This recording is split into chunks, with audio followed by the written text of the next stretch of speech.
Mga mamamayang, magluluto tayo ngayon ng paksiw na isda. Ito na ang mga sangkap. Golden pampano, bawang,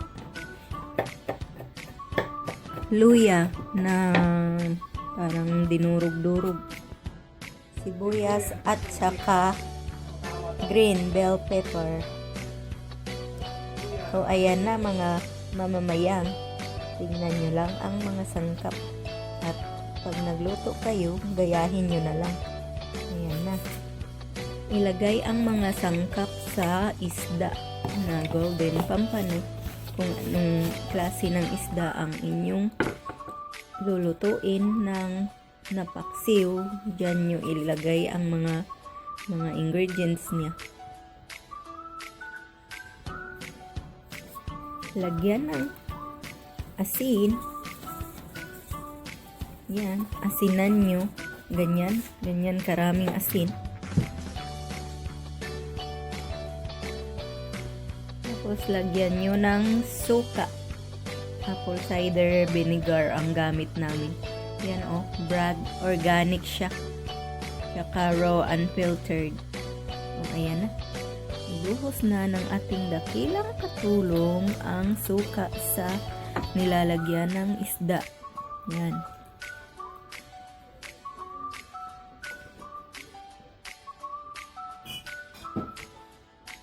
Ang bango-bango. Favorite ko naman yung yan, paksiw na isda. Dahil masarap talaga siya. Ayan na.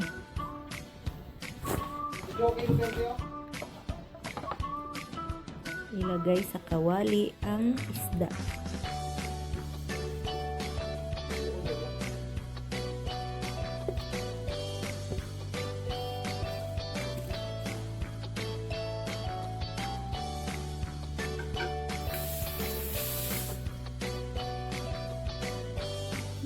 Ang bango-bango. Masarap tingnan.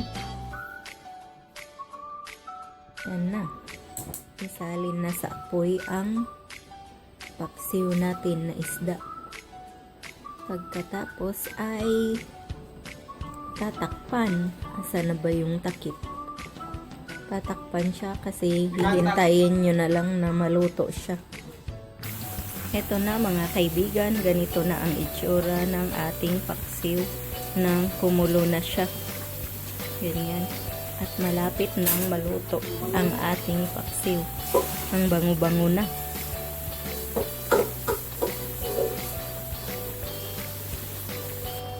Ayan na mga kaibigan, naluto na ang ating paksiw na isda na golden pampano.